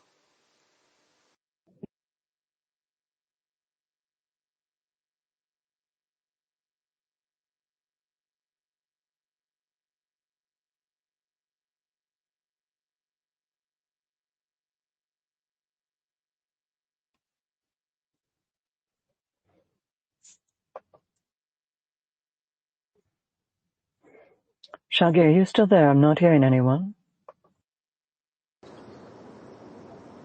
Laura, can you hear me? Yeah, thank you so much, Mountain Climber, for joining us. We've been seeing some things where it drops. So I will see. I think it's bouncing around a little bit for me too. As long as you're still Mountain Climber, co-host. Yeah, I was gonna say as long as you're still co-host, unless he doesn't return in 60 seconds, it won't crash the space if he can recycle fast enough. oh, thank you. Thank you again too. It's so nice to see you here. I kind of wanted to follow up too on some of the things you were saying just about people's safety and operational security. Those were excellent points. Do we know, and I'm so sorry, I'm there. were you ready to say, oh, Shaggy is back. We just were talking about the crash. Thank you, Shaggy. Yeah, no worries, no worries. No, something happened to my app. I don't quite know what happened to my app. Or am I on? I'm on VPN, so no one's hacking me. Yeah, I forgot to press the microphone button there, Laura. And then when I tried to press the microphone button, it wouldn't work. And then my app went all funny. So all I can see now is me hosting. I can't see anyone else in the space. I've no idea what's going on. So I can't see hands. And my screen's flashing a little bit now at me. It's all going to be wrong. So where was I up to? What did I get up to that you didn't hear? What was the last thing I said? I actually don't remember. I was getting instability too at the time. Oh, And I know, okay. All right, cool. I think what I was saying was it's a bit of a fine line that Ukraine has got to walk. So you want to be transparent about fighting corruption and stuff like that. But obviously, if you kind of are transparent, then you're going to get bad actors, which are going to use that as a club to bash you over the head with and go and point at Ukraine and say, "Oh, look, corrupt, corrupt, corrupt," and that's kind of what happens. And what is going to happen. So I think it was Kohler or Mountain Climber, I can't remember which one, was saying, yes, President Putin and bad actors are going to be doing that. So look at the bad actors and see what they're doing. Now, when this happened with Ukraine, it was obviously Ukraine's civil society, were protesting and stuff like that. Some of the usual suspects of some people, that don't like President Zelensky very much, like Poroshenko and stuff like that. I kind of brushed them aside, but there was more people than just some usual suspects. So that's when I thought, okay, it's a little bit more serious than I kind of understood. And then I read the history of Nabu and the history of Sapo, going back all the way back to Maidan and stuff like that. And I thought, okay, now I understand that a little bit more. So it's just me not knowing, as much as I maybe should, about Ukrainian politics and all that kind of stuff. But yeah, to fight corruption, you got to be open and transparent about it. But people are going to be saying basically when you find somebody corrupt, look, Ukraine's corrupt, and basically use the fallacy of hasty generalization. And this particular incident was important because it was to do with high level corruption as well. So obviously your average Ukrainian citizen didn't like the idea of or the optic of maybe the people kind of high up in government getting away with it, as it were. And that's what they thought was going to happen. So President Zelensky backtracked quickly, and it's all going forward now. Lovely. And oh, Laura's gone. Are you there, Laura? Or have you disappeared on me? I hope so. Can you hear me? We also have hands. I'm not actually sure who was first. PFI and Cola have hands. Okay, you do the hands thing because I can't even see you and I can't see any hands as well. Do you want to drop and recycle and see I'll if do you that. get your hands back? I'll do that. Okay. Yeah. Okay, we'll go. PFI or Cola, do you remember who was first? I don't see any hands. I think they're ghost hands, Yeah, Laura. I think they're ghost hands. I spoke already. I hope you guys heard me when I did, but yeah. And if I can speak on corruption a little bit, what I have experienced doesn't sway me from helping Ukraine. The point, yeah, That's, the point not to yeah, miss is that the corruption that does exist in Ukraine, much of it is sponsored by the Kremlin, right? It's sponsored by the Kremlin. So when pushing back against corruption, one is also pushing back against the Kremlin. And because you want Ukraine's government structures to work properly, you want the people to have their rights, you want foreign investment, and you want Ukraine to be able to align more with Western Europe. You just have to look at who's making the argument. Remember, Putin wants to spread corruption in Ukraine, then he wants to criticize Ukraine for being corrupt. Incidentally, Russia is vastly more corrupt than Ukraine. The fight against corruption in Ukraine is a fight against the Kremlin. That's the way to frame the argument. And vice versa. A fight against the Kremlin is a fight against corruption. That's right. I mean, Putin's been in power 25, 26 years. Everyone who's challenged him for office has ended up in a prison or a cemetery.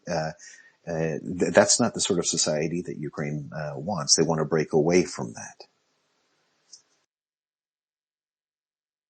And it's also corruption internationally. Like, look at the influence that they have on the United States president. That's right. Today, the corruption in the United States, much of it fostered by the Kremlin, has created a threat to Western democracy. Look at the Trump administration. Look at the thread I posted in the Jumbotron, and you can see how that's weakened the structural necessities of democracy in America. And it's one of the reasons we're looking to Western Europe now to help Ukraine out. Yep. Yeah, I think I'm back now, Laura. I can see your hand in the air, Laura. oh, thank you. You are indeed back, I think. I, okay, I might have actually just muted myself. I think it's great that we have like ideological differences. I've mentioned before, like, I think that makes us stronger. We don't all have to agree at all. Like, I think it's just that single goal. And if we get out in the weeds, right, of like, it's okay. Like, it's okay if we don't see it the same way. Like, I think, like, from my perspective, where I feel like it's like, no, we need to align with Ukraine. They're the only one enforcing international law. Where I feel like I look at it and it's like, okay, so our countries who clearly seem compromised by Russian influence or corruption are enabling Ukraine's destruction and genocide by not stopping Russia. We're enabling Russia to break international law, but then we tell Ukraine what to do. Like, that's where it's like, no, that is not okay with me. I mean, to me, it's just sick. Like, and I understand, but again, it's like, I think these ideological differences are perfectly fine. Like, I do not expect us all to agree. And I think it's important just to keep moving forward and to help Ukraine. Because it's like, of course, we're not going to agree on everything. That would be weak, I think, if we did. So I'm glad there are differences. Thank you very much. Laura, I wanted to say, we're not asking Ukraine to align with Trump. Because Trump's loyalty is not to the solemn undertaking to support the U.S. Constitution or democracy. His goals are very much in line with Putin. So we're not asking Ukraine to emulate Trump. What we're seeking is adherence to principles and practices, even by people like Trump, right?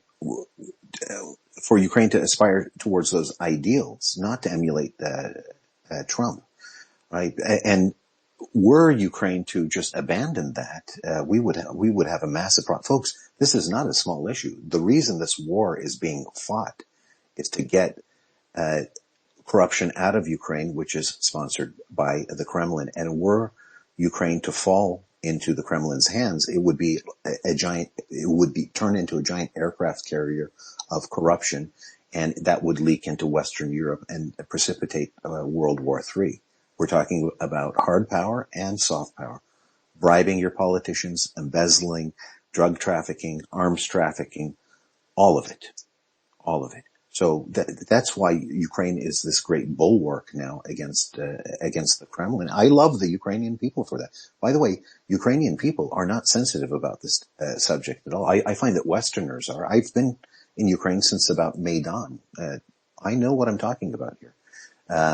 Ukrainians want a Western liberal democracy, something more like that than what Putin has, a mafia state style dictatorship. Yeah, I mean, I get the impression that the Ukrainians, apart from the few corrupt ones, the Ukrainians like shining a light on the corruption because they want to get rid of it. Whereas in other countries, it's kind of all, in my Western, in the UK, for instance, it's all a bit hush hush. You don't talk about it. You try and figure things out, behind closed doors, as it were. And things don't really get figured out that well. And people don't get, justice isn't served and whatever. So definitely kind of shine a light on it is good. Overall, yes, there is some negative about it because people will just say, "Oh, Ukraine corrupt. Look, corruption, blah blah blah," and use that hasty generalization fallacy and basically tarnish the whole of the whole of Ukrainian society with that very very small brush. That a few need to be brushed with, as it were. But I kind of like it, and I kind of, you got to admire the Ukrainians. One, they're trying to fight a war, trying to defend themselves and kick the Russians out. Uh, the existential threat that is the Orcish Empire, whilst also trying to clean themselves up, as it were, and clean the endemic Russian Ruski Mir that is left over in their country. From being occupied by Russia for decades and stuff like that. Plus trying to join the EU as well and go through all that I crossing and T's dotting type of thing, or the other way around actually, it's I's dotted and T's crossed, but you know what I mean. Do all that and try and integrate into NATO as well. And yeah, basically a lot of things at the same time. They'd be forgiven just to concentrate on the war and try not to do any of the other stuff until after the war. But now they're trying to do them all in parallel, and that takes a lot of work. But they're up for it, from what I can see. And yeah, so clap for me. Yeah, there are going to be a few clangers dropped every now and again, but well, it's definitely several feet forward, maybe the odd one or two back, and then several feet forward again. So I've got to applaud them for that. So whenever I see stories about corruption and stuff like that, I think, well, first of all, look to see who's promoting that. If it comes straight from the SBU, then it's just news. It's just them being transparent. And yeah, I like to see it. Obviously, it'd be better if you never see it anymore, i.e. there wasn't any, but there's always going to be corruption. There's humans involved, and humans are Ukrainian. Humans are in a lot of different countries as well. So yeah, I applaud them. I applaud them for it all. They're working on it, and they're working on it transparently, which is what I like. Laura.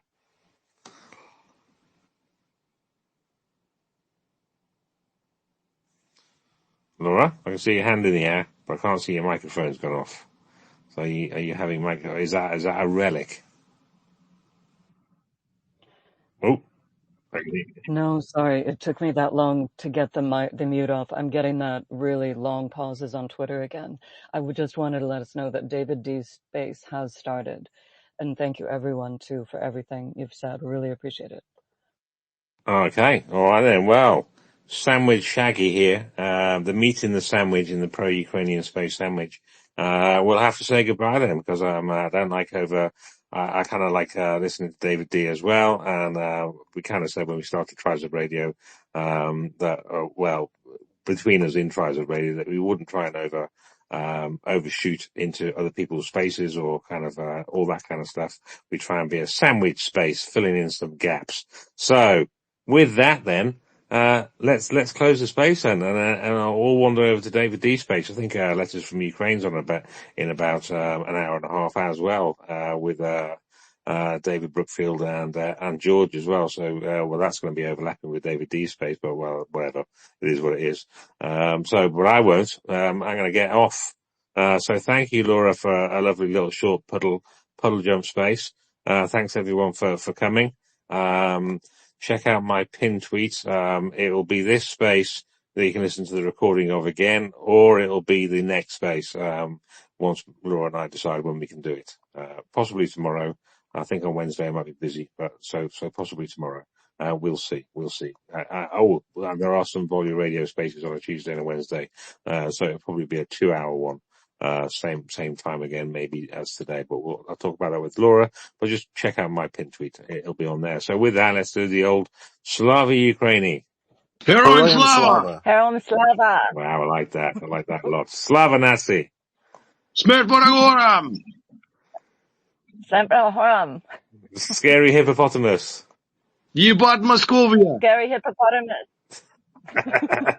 Hey, that was the best finish for the space we've had so far. I like that a lot. So have a great evening, afternoon, or morning, you guys and gals, and catch you in either David D's space or another space or this one the next time we're on. Have a good one, and do something for Ukraine today. Maybe make a little donation, maybe retweet somebody else's donation. Do something in the next hour if you can. And I know you can. You can definitely retweet. All of you can retweet somebody's fundraiser. So pick one, do it. And I'll give you a virtual tap in the back. All right, then. You take care. Love you all. Catch you soon. Thanks, everyone.